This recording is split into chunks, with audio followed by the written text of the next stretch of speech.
أعوذ بالله من الشيطان الرجيم. بسم الله الرحمن الرحيم. ادع إلى سبيل ربك بالحكمة والموعظة الحسنة وجادلهم بالتي هي أحسن إن ربك هو أعلم بمن ضل عن سبيله وهو أعلم بالمهتدين. صدق الله العظيم. أعوذ بالله السميع العليم من الشيطان الرجيم. بسم الله الرحمن الرحيم. أشهد أن لا إله إلا الله وحده لا شريك له وأشهد أن محمدا عبد الله ورسوله أدى الأمانة بلغ الرسالة وكون الأمة ونصر الأمة وجاهد الجهاد في سبيل ربه وعبد ربه وتأتى اليقين. اللهم صل وسلم وبارك على عبدك ورسولك محمد المصطفى صلى الله وعلى عليه سيدنا الأنبياء وسلم. والرسل وعلى آله وصحبه وعلى كل من دعا بدعوته وسن بسنته واهتدى بهديه إلى يوم الدين ما بعد. ọpẹ́ ni fún Ọlọ́run. Alhamdulillah. adúpẹ́ ní ẹ̀kan sí. Alhamdulillah. àwa parí ọpẹ́ pẹ̀lú gbólóhùn Alhamdulillahi Rabbil Alamin. fún oore àánú tọ́lọ́ba tó ti ṣe fún wa ló fún aláǹfààní ká máa bẹ́lẹ́bẹ́lẹ́ àìlé ní àdúpẹ́ fún ọlọ́ba náà. Alhamdulillah. kọ́lọ́ máa dáwọ́ ìsọ rẹ̀ dúró ní ara wa. Amin. ọ̀pọ̀lọpọ̀ ìjókòó báyìí kọ́lọ́ fún onípèsè ayé wa. Amin. akírakú àbọ̀ sí dé ètò wa Hadithul Khamis tí máa ń wáyé ní ọ̀sẹ̀ọ̀sẹ̀ ní déédéé àsìkò yìí láyàjọ́ ọjọ́ ìláyè yìí àtúndúpẹ́ lọ́dọ̀ Ọlọ́run. Alhamdulillah. ó tún kílè náà bá wa láyé bá alálàáfíà Ọlọ́run bá amálóore o ó sàìsí àdékùn rẹ̀ wa. Amin. ilé náà ni alẹ́kọ̀ọ́ ogun lórí ọ̀rọ̀ fíkìhù kashfi Shubuhat. Fiqhu kashfi shubuhat. bóò la ṣe mú ìrújú kò nínú ẹ̀sìn àti nínú ìpèkùsójú àdọ́ndà pẹ̀lú dáwà. níbi tí a wà fún àti aláǹfààní àti gbọ́rọ̀ ní ọ̀sẹ̀ tó lọ òun náà ni à ń yẹ̀ wò Tariqatu kashfi shubuhat aw ar-radd 'alayha. àwọn ọ̀nà tá a lè gbà mú ìrújú kò àti àwọn ọ̀nà wo la lè gbà fèsì lórí àwọn ọ̀rọ̀ tó bá rújú yálà láàrin àwa mùsùlùmí sẹ́lẹ̀sìn míì ni tàbí láàrin àwa mùsùlùmí síra wa. gbogbo àwọn awuyewuye àwọn ìrújú tó ń ṣẹlẹ̀ a ní ìlànà tá a lè gbà mú kó tí a bá ṣe tán àti mú kó tá a bá ṣe kíní Tá bá ṣe tán àti mú kúrò, tá a sì kẹ́kọ̀ọ́ bó náà ṣe mú kó tá tún kẹ́kọ̀ọ́ báwo ni ṣe ń mú kúrò. kò fa ìjà rárá. Sí jàmbẹ́. ká fi ẹ̀rí kẹrin ni ká forí korí ká fi ròrí kóròrí ká fi kòlókò ká lè bá a débi tá ń lọ tó gbogbo àlà ń wá òdodo kò sẹ́ tí ń wá irọ́ àbí Kìsẹ̀ tó ń wárọ̀. wọ́n ń wá òdodo. ẹ̀sìn àwọn afáwa wọ́n ní Allahumma arina haqqan haqqan warzuqna ittiba'ahu wa arina al-batila batilan warzuqna ijtinaba. pé ọlọ́ọ̀ba Arina al-haqqa haqqan fi òdodo hàn wá pọnyanpọnyan warzuqna ittiba'ah. kó o sì rọ̀ wá lọ́rùn láti tẹ̀lé òdodo náà. Wa arina al-batila batilan kó jẹ́ ká mọ ìbàjẹ́ ní ìbàjẹ́ kó fi wá pọnyanpọnyan. warzuqna ijtinaba. kó jẹ́ ká lè jìnà sí ìbàjẹ́. pẹ́pẹ́ mi báyìí la bá ti ní gbóbi dá àti lè ródòdó.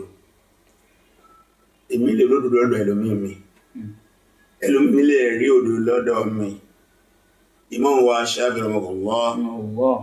ó ní ọ̀rọ̀ mi tó dọ́gba tá a bá wò fínífíní á bá àlébù mbẹ̀. Qawli sawab yahtamil khata'an. a lè rí àṣì níbẹ̀. ọ̀rọ̀ ẹlòmíì mi tó jẹ́ àṣìṣe tá a bá wò fínífíní a lè bá dọ́gbadọ́gba mbẹ̀. Qawli ghayri. ẹ̀mí nu ẹ̀mí pé bí mo ń lọ yìí mo fẹ́ lọ mọ òdodo láti fi òdodo lògbèsè ayé. mo fẹ́ lọ mọ irọ́ nírọ́ láti jìnà sí irọ́. ìlànà ànábì wa Muhammad sallallahu alayhi wa sallam. ìlànà àwọn àfáàwà sáájú ní al-munadharatu ilmiyyan mawrutha munadharatu ilmiyya mawrutha. ìfọ̀rọ̀wérọ̀ ìforíkorí tí ìmọ̀ àjogún ẹ̀ látọ̀dọ̀ àwọn bàbá wa ni irthul muslimin.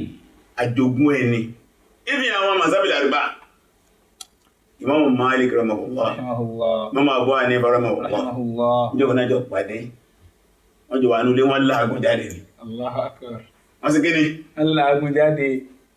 àwọn tí wọ́n kọ́ bá Imam Malik pàdé wọ́n béèrè lọ́wọ́ rẹ̀ ó ní Abu Hanifa àfáàní nígbà tó pàdé Abu Hanifa òkè nínú ìmọ̀ ẹ̀rí al-ihtiram tabadul ihtiram bayna a'immatina ìmọ̀ pọ́n rẹ̀ nílé rahimahumullah. lára àwọn àfáwà wọ́n yẹ pẹ̀lú ara wọn ẹ̀rí la yasubbun. Màlìkí ò pé Abu Hanifa lólódò la yashtumun. bẹ́ẹ̀ lọ́bá ní gbogbo Màlìkí lólódò torí pé dá ń pè ní ìmọ̀ al-i'ta' aw al-'ata' wal-akhd al-'ata' al-'ata'u wal-akhdh. máa fún yàn máa gbà láti gẹ́ni give and take. give and take kò sí ní kó o gbé òsìn tó mú lọ́dọ̀ ẹ̀ ọwà ó sì kí ni ó wà. ọwà bí ìbá ń sàkí lókù kódà kí ẹ̀ nímọ̀ jù yẹn lọ tẹ́ ẹ bá jọ pàdé látara làákàyè ó tó mú bẹ̀ kátó á béèrè kò nímọ̀ kò lájú ọjọ́ orí ẹ̀ kéré èrè ayé ẹ̀ ò tó nǹkan kó a sọ̀rọ̀ ẹ̀ di ọba kó sọ̀rọ̀ ẹ̀ di òkè kó sọ̀rọ̀ ẹ̀ di pé mọ́kàn kò sí mọ́kàn kò sí kéde kò sí mọ́kàn gbogbo àwọn àfáà ṣáájú ní a sì rọ́ọ̀dù fúnra wọn wọ́n sì gbà á ìyẹn máa ń rárá gbà ní ẹ̀sìn wa ọgbọ́ lára gbà á kíkà wọ́n ti ìtàlẹ̀ kan tó ti parí oyè ìyẹn lára gbà ní mùsùlùmí àfẹ́ẹ̀sìn ìgbà ẹ̀ gbọ́dọ̀ fẹ́ tàbá fẹ́ kí ìlọsíwájú bẹ́sìn. Imam Haythami Imam al-Haythami níjọ́ kan ló ṣe jáà rẹ̀ tán ọwá gbogbo àwọn akéwò níjọ́ náà lọ́wọ́ ní àwọn akéwò rẹ̀ òdí ní 105 students ó ní wọ́n fẹ́ kẹ́ ṣe nákìlù jáì ẹ criticize ẹ̀ talaba minhum an-naqda. ẹ criticize ẹ̀ bí láfá yín wọ́n sì criticize ẹ̀ ẹ̀rí yusawwibun wa yukhti'un yusawwibun wa yukhti'un. wọ́n sọ fún pé lórí eléyìí ọ̀rọ̀ yìí dọ́gba lórí eléyìí ẹ̀sà ìṣẹ́ wa yukhti'una kadhalik. ó sì tún tí a rẹ̀ ṣe ó gbé jáde ó ní tí a tẹ́ ń wò yìí onìkan kọ́ ló ní o yìí tí ò dín ní 105 àfá ló ṣe kéde lónìí. ìwọ akọ̀tí àtàlẹ́ ní ọ̀fẹ́ òjẹ́kẹ́nìkan bọ́ sí mọ̀rọ́jà ẹ̀ ló bá tẹ̀ síta wọ́n ti ń bọ́ ta ẹ̀kẹ́sẹ̀ náà làwọn kọ́dẹ̀. lọ́gbọ́rọ̀ jù láti ibi kíbi torí díẹ̀ ló sọ wípé ibi tá a wà náà ni at-tariqu thani. الطريق الثاني هو الطريق الشرعي السمعي. ọ̀lànà kejì tí a gbà múrùjú kó oníkálò ìlànà àkọsílẹ̀ ẹ̀sìn tá a lè fẹ́ ti gbọ́ kábẹ̀ẹ́sẹ̀ ẹsẹ̀ ìrìnlẹ̀ gbogbo ilé ń bẹ lábẹ́ asalibu da'wa asalibu da'wa lórí methodology of the preaching of the calling àwọn ọ̀nà tá a gbà pépè ẹwú àyà tí wọ́n ké fún àti gbogbo àmọ́ ké lẹ́nìí pípẹ́ kò sí ẹnu tí ó yá sí ó di tí àwọn àbá sílé lórí Suratun Nahl àyà 125. ud'u ila sabili rabbika bil hikma.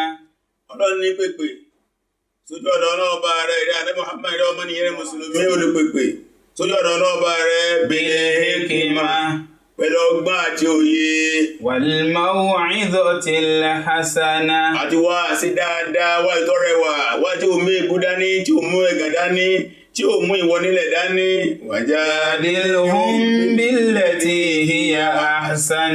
tẹ́ bá fẹ́ sí fàǹfà èyí tó dáa jù oníkẹ́ sí fàǹfà àwọn èyí tó múnádóko tí ó ṣe kó dànù tó lálàáfíà tó yanrantí kó sì gbé kalẹ̀ dáadáa nílànà tí wọ́n gbà lọ́wọ́ rẹ̀.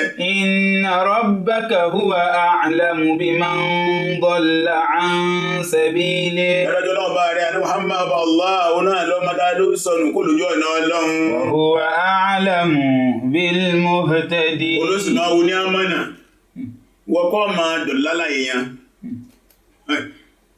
wọ́kọ́ sí kí ni وكن وضل ليا wọ́kọ́ máa tó gbẹ́gbẹ́ tẹ́ sọnù kò sí lẹ́nu ẹ̀ وعلى الضلال.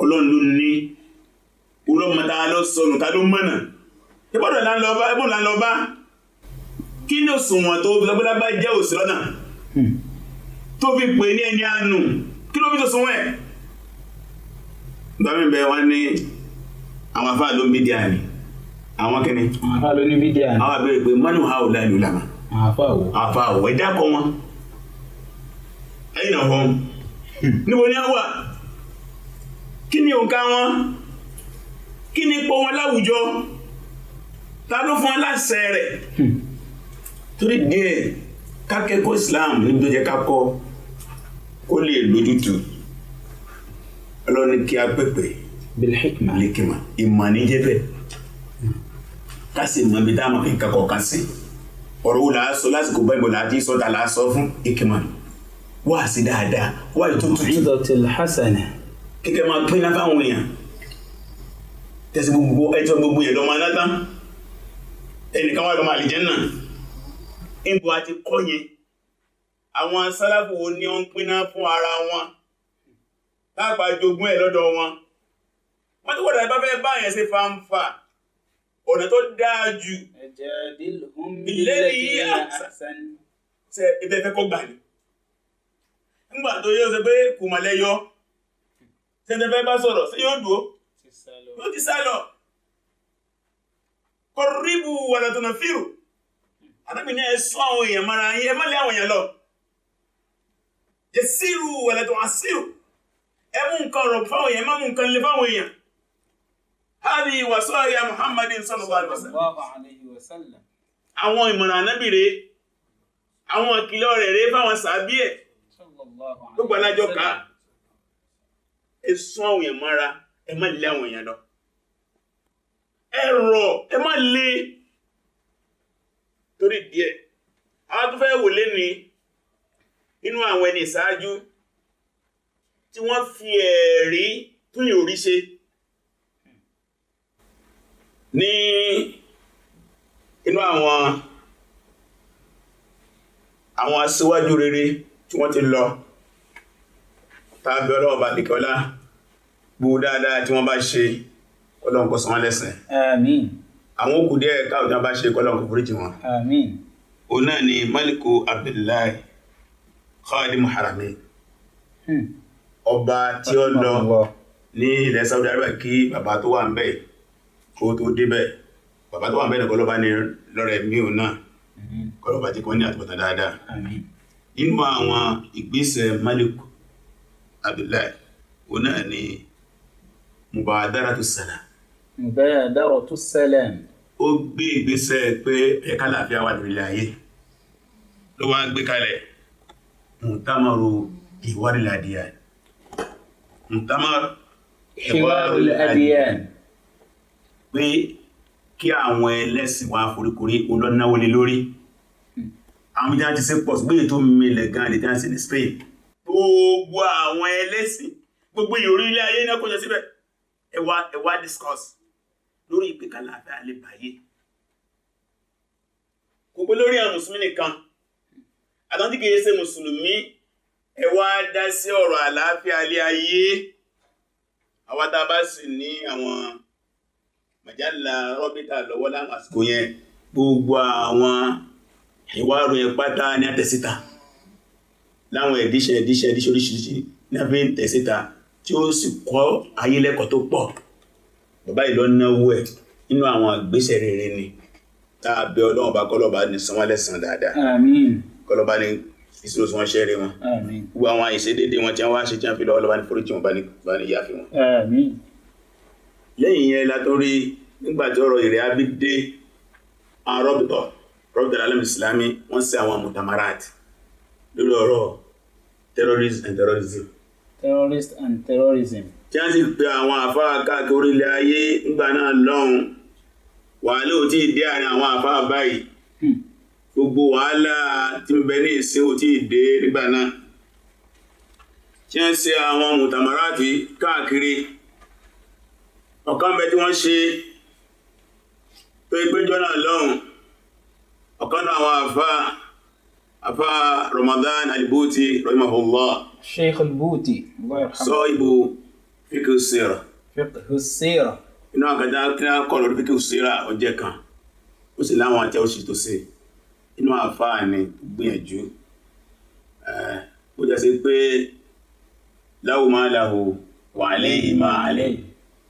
الله يرحمه Allahu yarhamu àwọn dáadáa ń bẹ tí wọ́n sì tó pọ̀ ó sì ń bẹ inú àwọn òkúdẹ̀ káàtó gẹ́bí ọmọ ẹ̀dẹ́ nìyàn tó pé ọmọ ènìyàn máa jẹ́ bẹ́ẹ̀ náà nínú àgbẹ̀rò iná bàbá wa àgbà Yusuf al-Qaradawi abazawullah آمين bàbá náà wà ń bẹ táwọn náà sọ̀rọ̀ ní mutamaru yìí gẹ́gẹ́ bí olùmọ̀ àfá ayé wọn náà sọ̀rọ̀ àti bẹ́ẹ̀ bẹ́ẹ̀ lọ́nà àwọn àfá mọ́tò tí ń dákọ̀ àwọn àfá méjèèjì yìí ó ní pé àwọn ọ̀rọ̀ wọn tí wọ́n sọ ní mutamaru yẹn kókó àwọn ọ̀rọ̀ kọ̀ọ̀kan bẹ́ẹ̀ tó yàtọ̀ síra wọn ló jẹ́ kí n dákọ̀ àwọn méjèèjì bẹ́ẹ̀ náà gbogbo àwọn àfá yòókù náà ti wọ́n pèsè àpérò yìí gbogbo àwọn àfá àgbáyé gbogbo náà lọ́hùn kì í sáfà àdúkà gbogbo àfá yìí ló pè síbẹ̀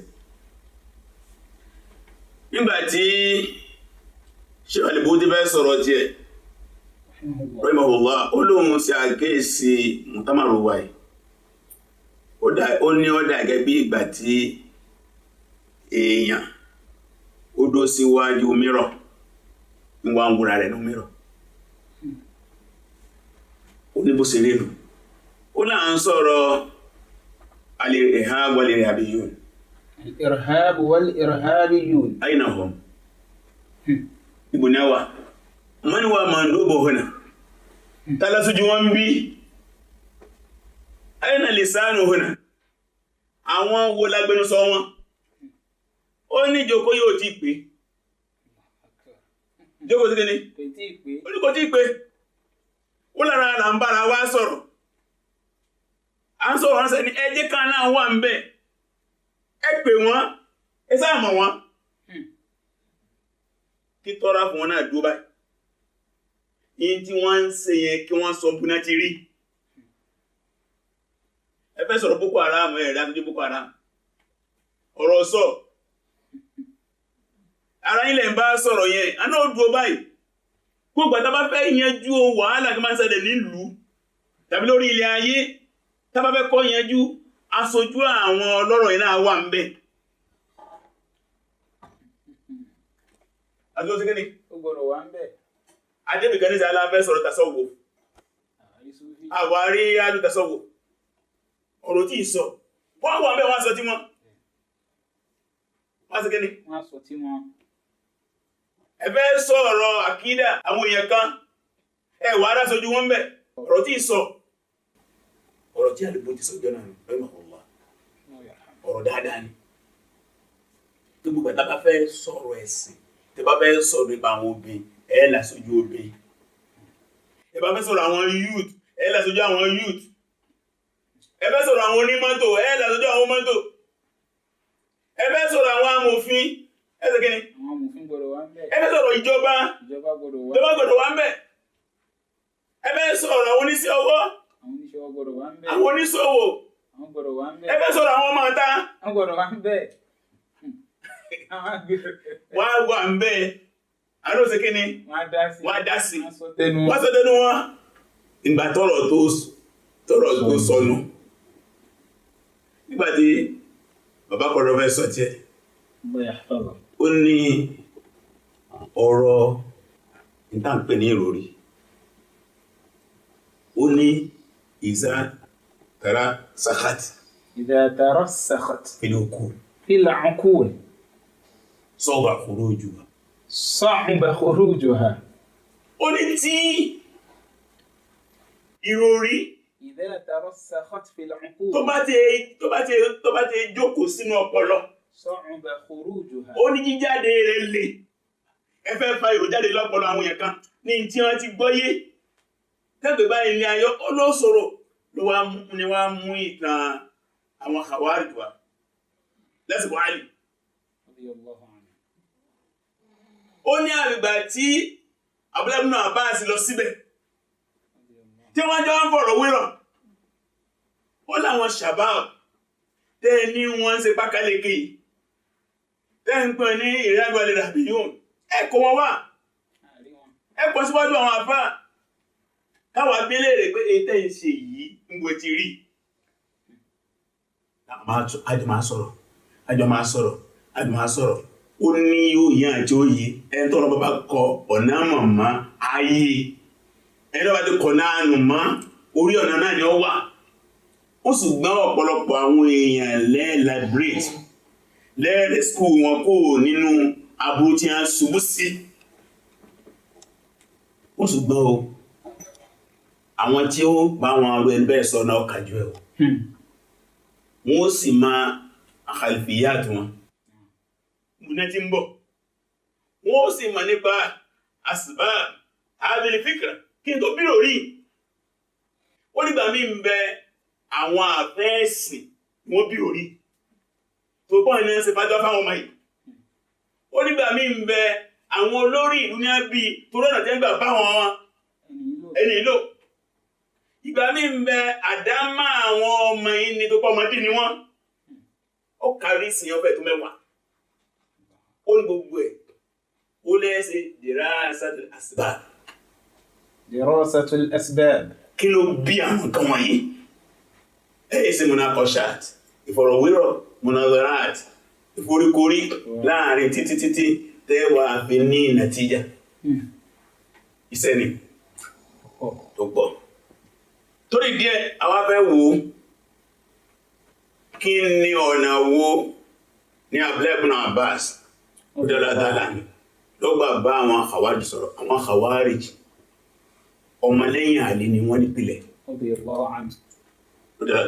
tí wọ́n sì nífẹ̀ẹ́ Àlí tí wọ́n sì gba Àlí lólórí wọ́n ti wà láṣẹ láàrin Àlí radiyallahu ta'ala anhu àti Muawiya ibn Abi Sufyan radiyallahu anhuma tí wà láṣẹlẹ̀ láàrin wọn tó wá di ogun nínú àwọn ìtàn Islam tó kòrò ó ní tí ẹ bá ti rí pé kí ìtàn máa sọnù kì í ṣe ń dáwọn afáfẹ́ ká máa sọ ṣùgbọ́n látara pé ó ti wà nù tàn inú àmánátà ilm òun náà sì gbé tó wà nù tàn ká sọ báwọn afáfẹ́ ká sọ.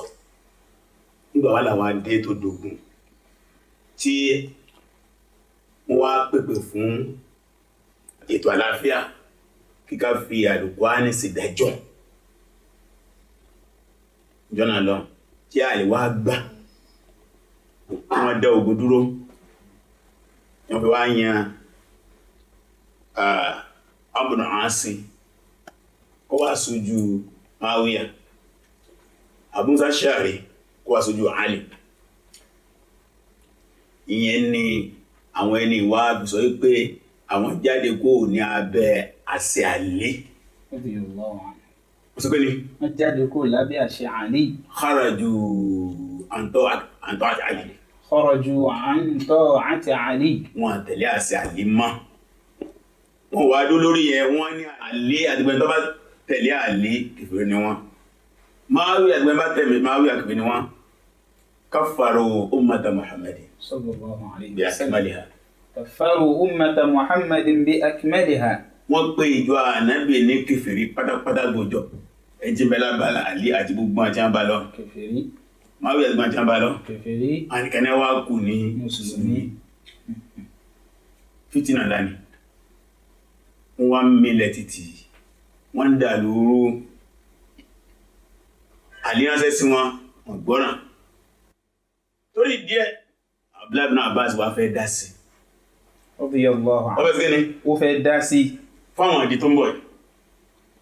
nínú ìdí ni pé àgbà àfáàní lásìkò dáhùn sọ ẹ̀ àgbà kẹ́ni àgbà àfáàní àfáàní hibrul umma torí pé ibodò ìmọ̀ pé ìjẹ́ àfáà rẹ̀ kìí ṣe mọ́ kàn lọ ní kí ó lásán ìjẹ́ àfáà tí ó mú àdúrà Ànábì dání ni sallallahu alayhi wa sallam báraka aw barakatu du'a barakatu du'a in-nabi sallallahu látara albarka Ànábì Muhammad sallallahu alaihi wasallam ó náà ni máa fi tó ṣe tó lẹ́yìn náà tó jẹ́ ọmọ ń kó Ànábì Abbas Abdullahi ibn Abbas radiyallahu anhuma abiyi ni oníyì ọlọ́lá gbogbo ń tàà lè rí mọ́yàn lára níbẹ̀ lára rẹ̀ radiyallahu anhu ẹwà gbọ́ ìwárì wọ́n náà fẹ́ sọ díẹ̀ fún wa náà حوار ابن عباس مع الخوارج ìfọ̀rọ̀wérọ̀ láàrin Abdullahi ibn Abbas àtàwọn Khawari tá fẹ́ kẹ́kọ̀ọ́ lára ìlátara wípé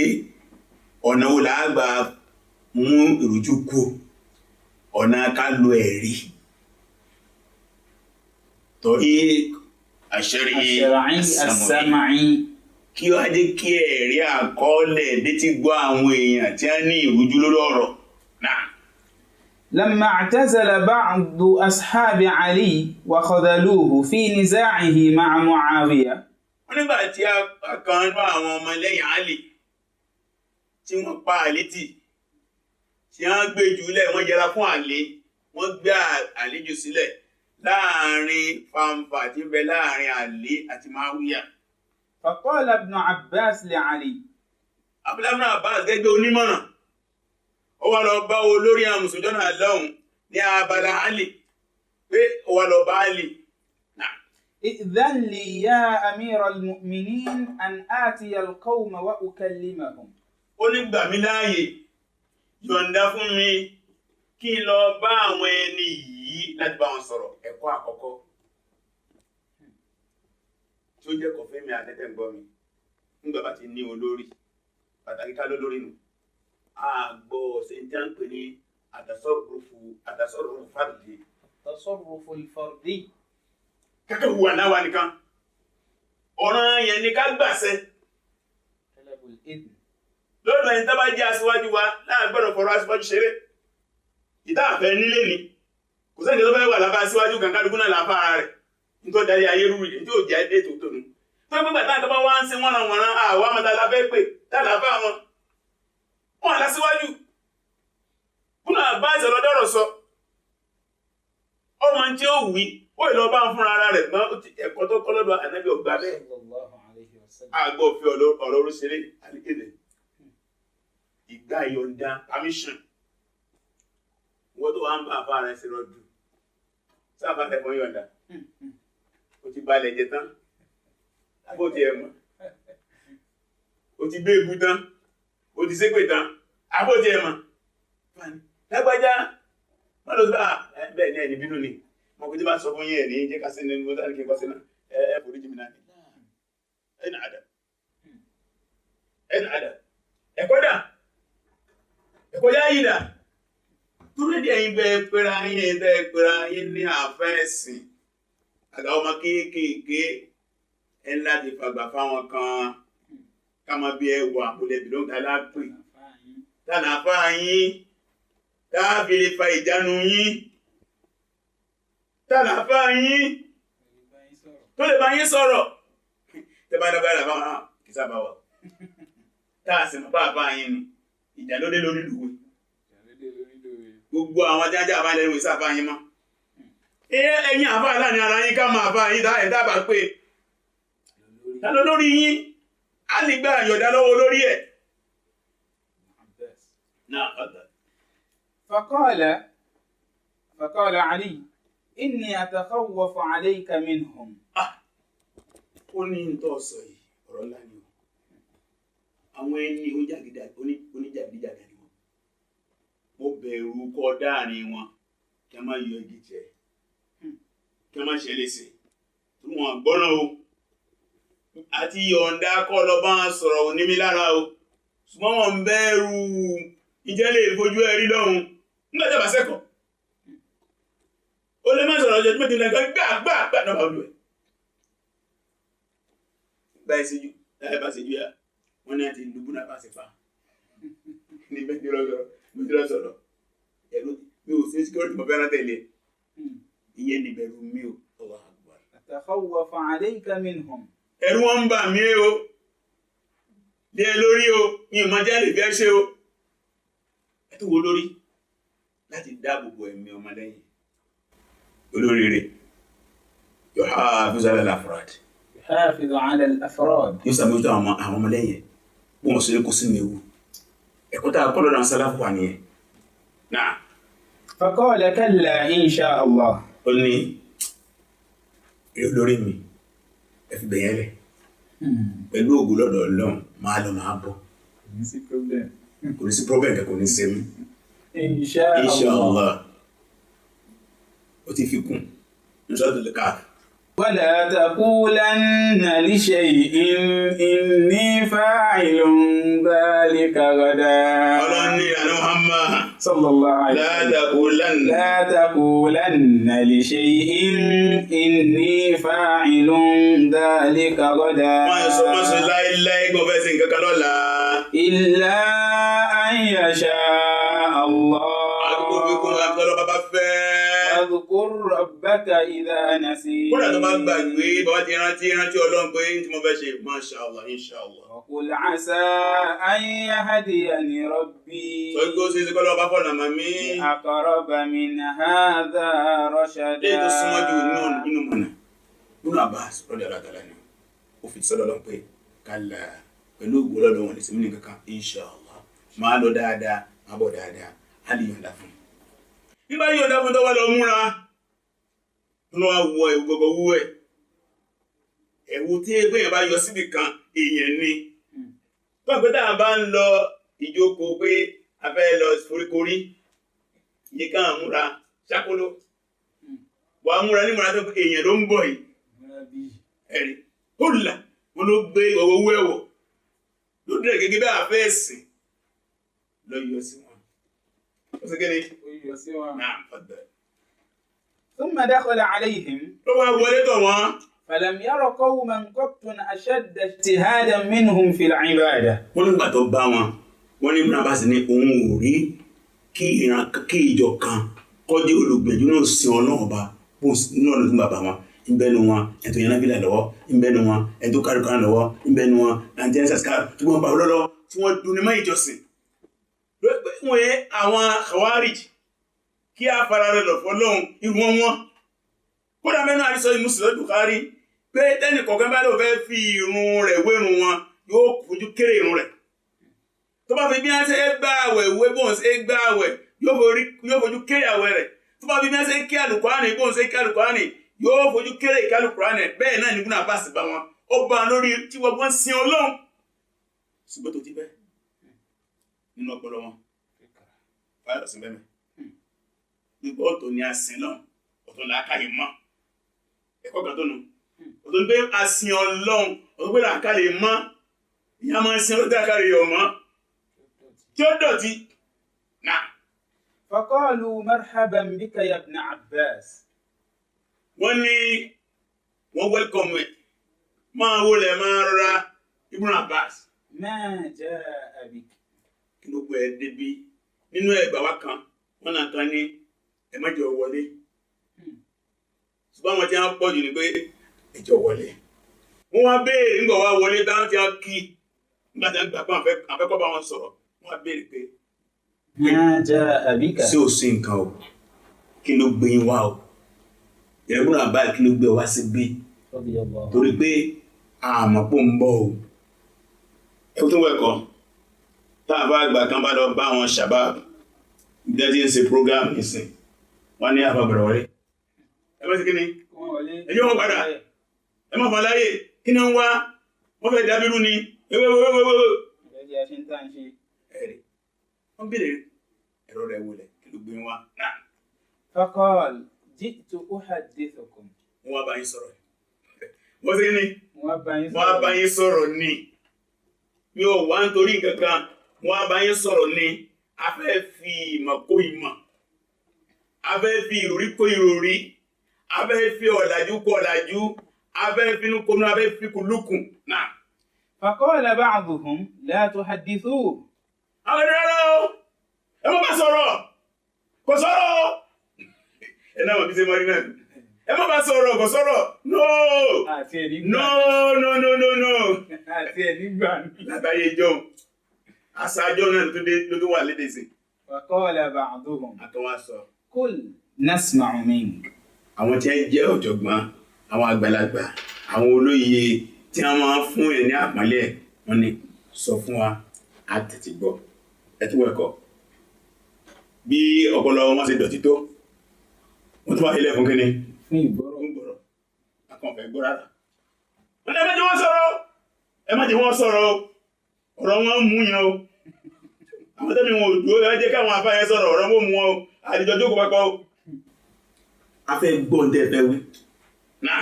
فقال أخبروني ما تنقمون على ابن عم رسول الله صلى الله عليه وسلم وزوج ابنته وأول من آمن به. ó ní tí mo bá wá ó ní pé ẹ sọ fún mi kí ni àwọn nǹkan tẹ́ ń bínú sí látara ابن عم رسول ọmọ الله صلى ọkọ الله عليه ànábì وسلم. sáàmà pé Ali ibn Abi Talib ni Abu Talib sì rẹ amúrọ̀sọ ni ọmọ ń kú ẹ̀ kí ni ẹ̀ ń bínú sí tẹ́sí mọ̀ pé ó ní ọkọ ọmọ rẹ̀ Fatima زوج ابنته. ẹ̀sùn mọ̀ pé dáa bá tó ní àwọn tí a kọ́ gbọ́ náà ọba gbọ́ nípasẹ̀ ànábì Ali jẹ́ kan inú àwọn ọmọdé tí a kọ́ gba ànábì gbọ́ Ali ni ìròyìn mẹ́ta ló fi ròyìn Ali رضي الله عنه. ọmọ ń kọ́ ànábì ni ó fẹ́ ọmọ ànábì lóbìnrin أول من آمن. ọlọ́kọ̀ gba ànábì gbọ́ ẹwú lè lámàrà ẹwú má lára kò sọ kójó lórí torí pé ìjó lórí yẹn ti ní kọ́má lọ́dọ̀ wọn ọ̀bẹ́lẹ́bí náà bá sínú fi yẹn kún kí wọ́n kọ́ wáyé pé ó àfa ìbínú ìkìmọ̀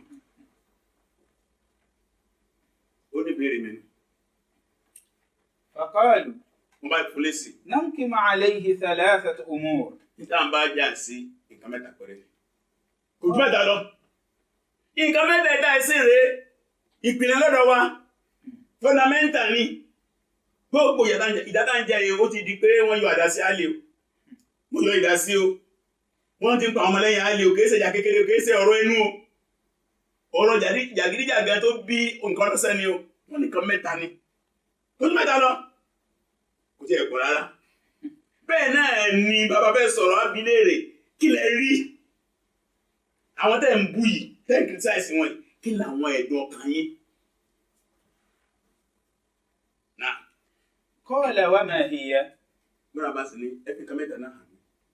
قالوا أولها wọ́n lákọ̀ọ́kọ́ أنه حكم الرجال في دين الله. ó ní pé nígbà tí wàhálà ṣẹlẹ̀ ó gba àwọn èèyàn láàyè kó o pé ọ̀rọ̀ ẹ̀sìn káàpìlà káàrí wọn dájú ẹ̀. táàsì mọ̀ yí pé in hukumu lillah ìdájọ́ ló ní dájọ́ àwọn èèyàn lọ́wọ́ ní kí wọ́n dájọ́ lórí ọ̀rọ̀ ẹ̀sìn ayé àti wọ́n lónú nusratu Yusuf in hukumu إن الحكم إلا لله. ìdájọ́ sí lọ́dọ̀ ẹnìkan àbọ̀dọ̀ náà torí díẹ̀ ẹ̀sìn àkọ́kọ́ nu olóde ní. ثانيها أنه قاتل عائشة ومعاوية ولم يأخذ غنائم ولا سبايا. ó ní pé ogun ṣẹlẹ̀ láàrin wọn àti Máwíyà àti Aisha tó jẹ́ ìyàwó àṣàṣàlá ó sì ní kápá kókó ẹrú kò mú ẹrú kankan lẹ́yìn náà ó nípa kókó dúkìá wọn kókó ọrọ̀ wọn kí wọ́n sọ pé ogun tá a lọ yóò ọrọ̀ tá a kó ń bẹ̀ ní ẹrú tá a mú ń bẹ̀rẹ̀ o kò sí kankan ní méjèèjì kò kọ́rọ̀ ogun kò kọ́ ẹrú irú ogun wonu níjẹ́ òun ànábì lọ sójú ogun tí ò ní kọ́rọ̀ ogun tó ní kẹ́rù. وثالثها ودمجي ẹlẹ́kẹta أنه محى عن نفسه لقب أمير المؤمنين مع أن المسلمين قد بايعوه وأمروه. ó náà ní pé táìtù pé olórí mùmínì ni ọ̀parẹ́ lórí ọ̀rọ̀ yìí tó yẹ pé òun kò jẹ́ olórí mùmínì lásán gbogbo mùsùlùmí ní ẹsẹ̀ táyà fún ọ wá yọ pé òun èso lórí mùsùlùmí má ọ yọ lákọ̀ọ́bù yẹn gbólóhùn pé òun èso lórí má ọ yọ kú ẹ̀sùn tó ní kò bá yẹn lọ. فقال أرأيتم إن أسمعتكم من كتاب الله وحدثتكم من حديث رسول الله صلى الله عليه وسلم ما لا تنكرونه أفترجعون عما أنتم فيه. ó ní bẹ̀rẹ̀ mi tí mo fẹ́ ẹ̀kọ́ ń bẹ lọ́dọ̀ àwọn mùsùlùmí ṣáájú. رضي الله عنهم. tá bá fẹ́ sọ̀rọ̀ agbọ́ ní mahallu niza' تحرير محل النزاع. níbo ni kí la ń fà kí ni al-ardu al-mushtaraka níbo láti pàdé الأرض المشتركة. níbo láti kí ni níbo láti pàdé. ọ̀rọ̀ tá a fẹ́ sọ kí ni bẹ́ẹ̀sẹ̀ níbo la fẹ́ gbélé ọwọ́ sọ wọn gbé tó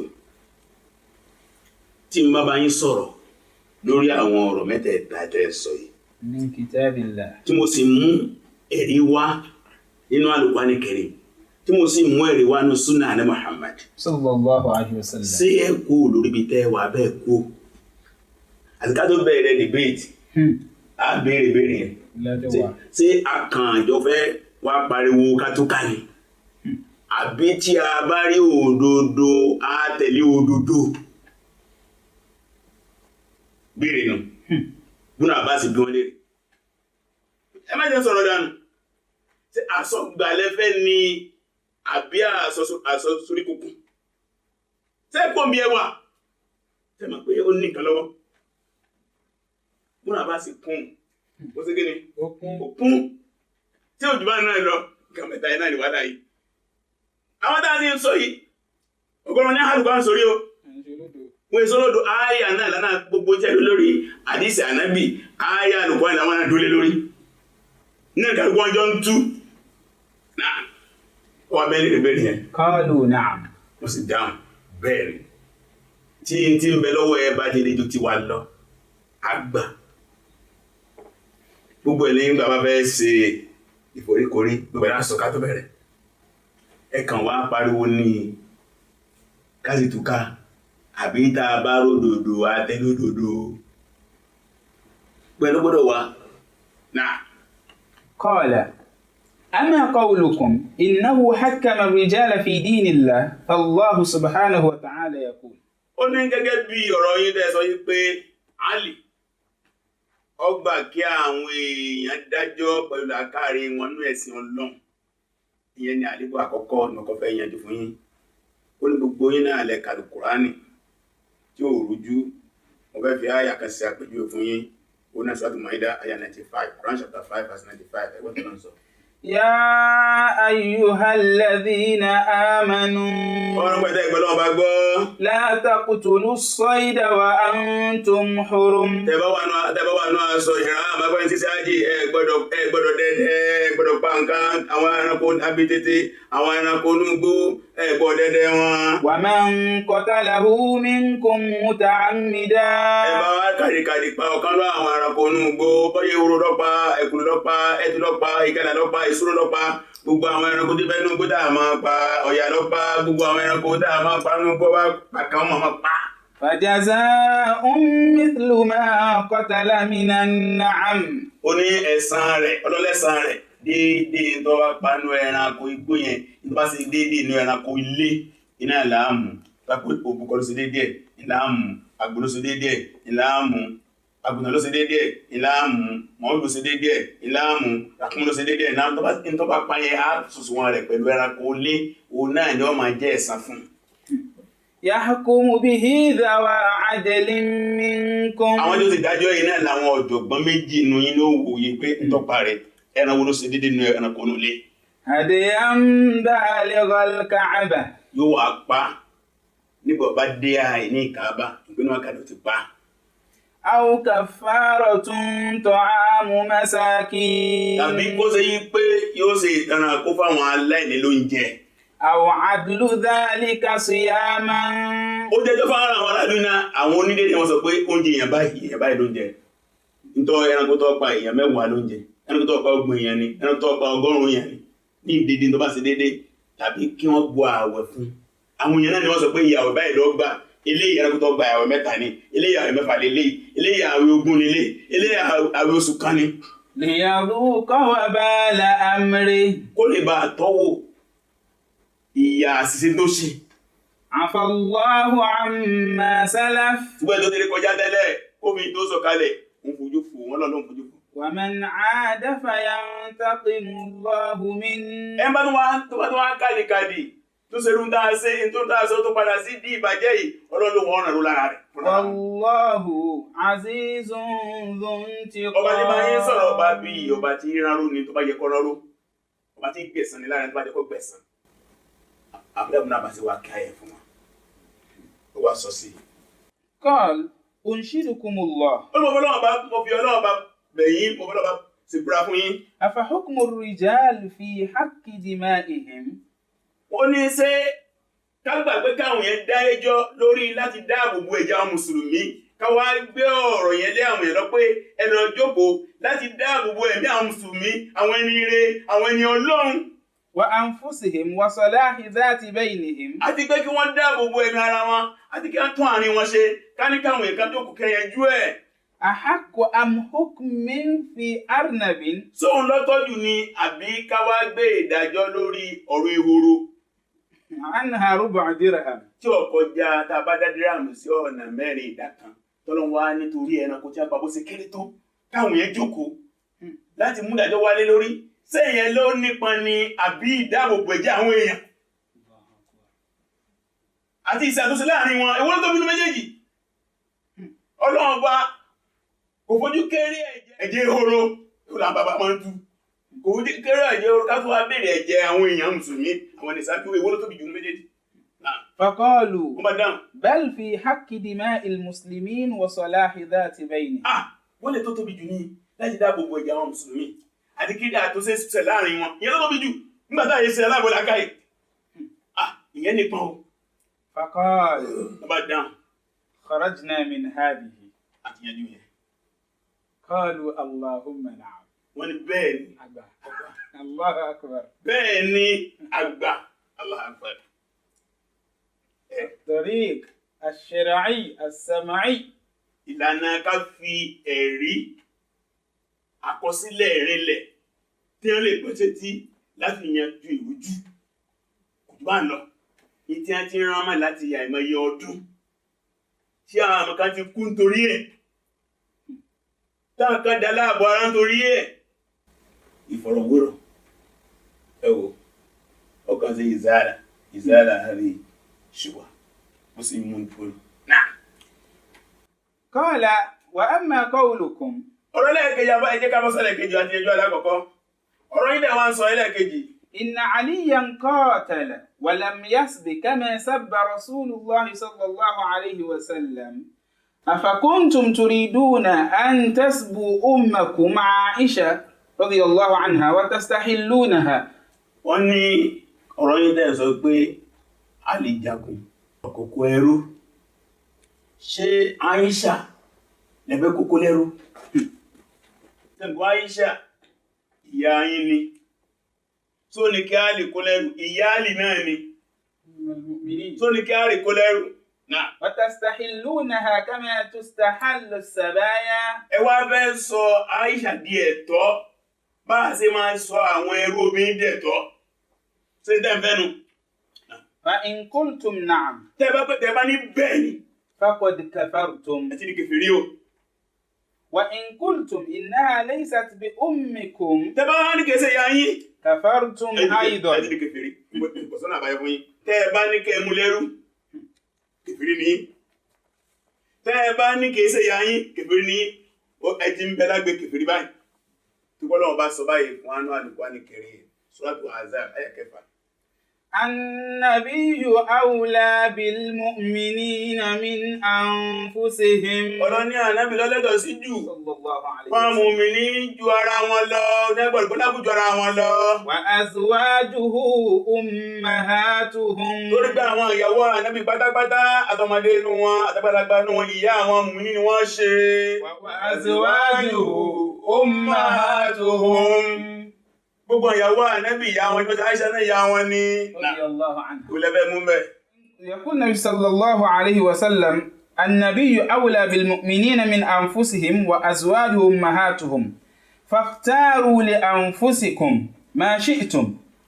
Abdullah ibn Abbas ó ní ẹmú kanú méjèèjì ìwò lẹ́fẹ́ mú bẹ́ ò ní ọ̀rọ̀ tó wà lẹ́ sí ẹgbẹ̀ kìí sí yáyín lẹ́fẹ́ mú àbẹ́bẹ̀pẹ́ kó lẹ́rú.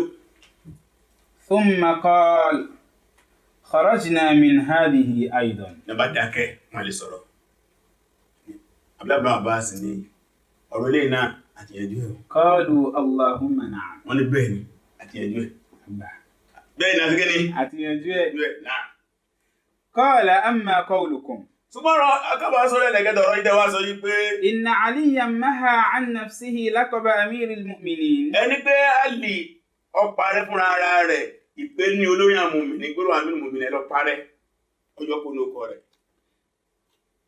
fa inna rasulallahi sallallahu alayhi wa sallam. bẹ́ẹ̀ ni ànábì gangan hina talaba min al-mushrikin yawm al-hudaybiyah. níjọ́ tí ó wá lọ́dọ̀ àwọn ẹlẹ́bọ̀lú Mọ́kà nítorí Hudaybiya pé káwọn ṣe àtúnṣe as-sulh. pé káwọn kọ ìwé àtúnṣe ayaktabu fi as-sulh alladhi aqadahu ma'ahum.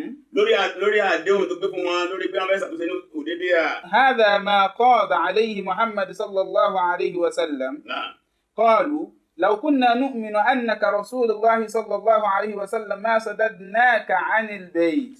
nígbà tí wọ́n fẹ́ bẹ̀rẹ̀ Ànábì wa sọ pé هذا ما قضى رسول الله هذا ما قضى رسول الله صلى الله عليه وسلم. olélè náà ni tí Ànábì sàlám tó gbé tó ṣe lófin. قالوا.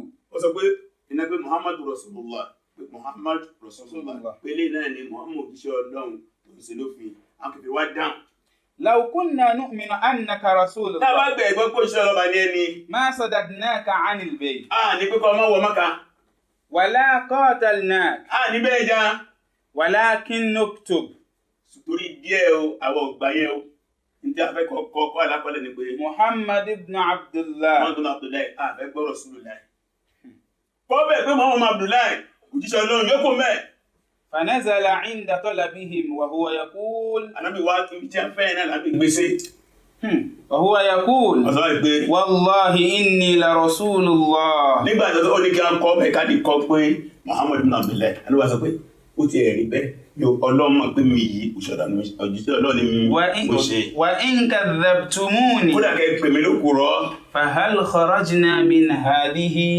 sáà ti yẹjú lé náà bá yẹjú nígbà Ànábì lè pa Rasulullah fúnra rẹ̀ torí kí àlàáfíà lè bá wà pẹ̀lú àwọn kèfèrí tí a lè wá pa amúrùmùmìnì tọparẹ́ kálàfẹ́ bá lè wà lára mùsùlùmí. mo ti fún yín ní Al-Qur'ani mo ti fún yín ní súnà kí ló kú. قالوا اللهم نعم. wọ́n ní bẹ́ẹ̀ ni ní ọjọ́ yẹn lọ́dọ̀ àwọn àfáà kan wọ́n ní àwọn tí Ibn Abbas bá sọ̀rọ̀ wọ́n jẹ́ 25,000 ẹgbẹ̀rún mẹ́ẹ̀ẹ́dọ́gbọ̀n wọ́n lójú ẹsẹ̀ 20,000 padà sí Islam. Allahu akbar.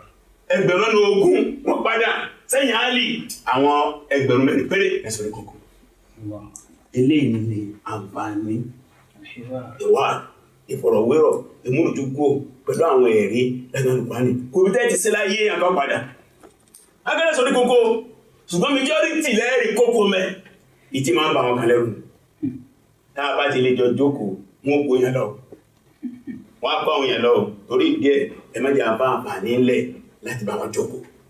kò sí ni àléyànjú wàhálà àrújú àfikàlù gbogbo àwọn ọ̀nà yìí báwọn ẹni ṣáájú ṣe ṣe nìyẹn. ó sì pé ìrújú yìí máa jọba sínú ọkàn ọpọlọ àwọn èèyàn ni téèyàn ti máa ṣàgídí lórí ìjọba bá wá rí àwọn onímọ̀ tí wọ́n lóye jù wá lọ tí wọ́n rìnrìn jù wá lọ tí wọ́n kàtó àjù wá lọ tó pé yín táwa ń sọ yẹn wọ́n sọ wọn á sọ mí táwọn tí ẹ mọ̀ pẹ̀lú ìrírí ayé wọn pẹ̀lú ẹ̀kọ́ tí bẹ lọ́dọ̀ wọn iná ní máa fa àtẹ́fì máa yanjú ọ̀rọ̀ káàkiri orílẹ̀ ayé ìjọba ti fa ayé bẹ́ẹ̀ lẹ̀ wàhálà yá dínkù kálukú sì mọ̀ wọn ara rẹ̀ ìbẹ̀lẹ̀ ti mọ ta ni mo jù ta ló jù ní. ìjókòó aláàfà àtàbá jókòó báyìí tí àwọn àfà bá jókòó tóra wọn láàrin ìṣẹ́jú márùn kálukú ọmọ wọn ara rẹ̀ èmi á mọ ẹni tí mo jù má sì ní tó jù mí ìtì jẹ́nu nígbà bá ti ní ẹ̀mí tó lálàáfíà tá a sì gbà pé òdodo là ń wá òṣèré nìyẹn eléyìí náà nígbà tó fẹ́ dúró sí lórí agbọ́nrin yìí lórí àwọn ọ̀nà tá a máa gbà yanjú ọ̀rọ̀ torí díẹ̀ gbogbo bá fẹ́ dá sí ìrújú àìdàkálò ìlànà làákàyè láti mú ìrújúkò ìlànà ìlànà àkọọ́lẹ̀ láti mú ìrújúkò eléyìí náà ni àjogúnbá wa mùsùlùmí tàbí ká kẹ́kọ̀ọ́ yìí dáadáa tá a bá lè tẹ̀lé àwọn ọmọ náà fún wa yìí a rí pé ọ̀rọ̀ wa láti lójútùú tó bá ní ìdí àwọn olùṣàgbàtẹ̀rù ọ̀rọ̀ yìí nínú àwọn èèyàn nínú ìlú tí wọ́n jẹ́ èèyàn tó lákùnlákùn láti ṣàmójútó àwọn kan tá ń sọ yìí tàbá fẹ́ yẹjú àwọn sọ̀rọ̀ yìí àtẹ́ntọ́sọ̀rọ̀ àtẹ́ntọ́gbọ̀ dáadáa kásọ̀rọ̀ àkàgbọ́rọ̀ ọlọ́mọdé ọ̀ládánà